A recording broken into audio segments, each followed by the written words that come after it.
I've always been fascinated by the roots of sound design for movies, which really goes back to the days when devices were built to create all kinds of sounds.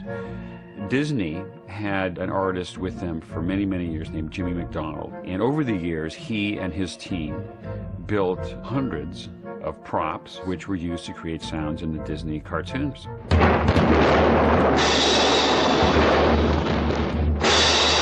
The Disney style was to use musical sounds. For recording equipment in the earliest days was very bulky. You couldn't take it outside and go on location to record a train.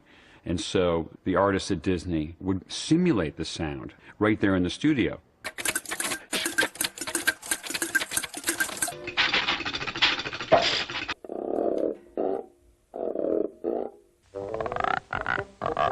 They would use a wind machine. And you can go fast, and you can go slow, and you can speed up and scrape against wood.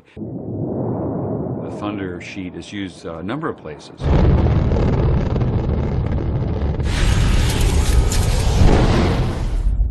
On our initial rough storyboard reels, to a level of commentary and critique that I would usually wait for post-production. Usually first think, if these objects, places, or robots, or machines really existed, what would they sound like? How would they be powered?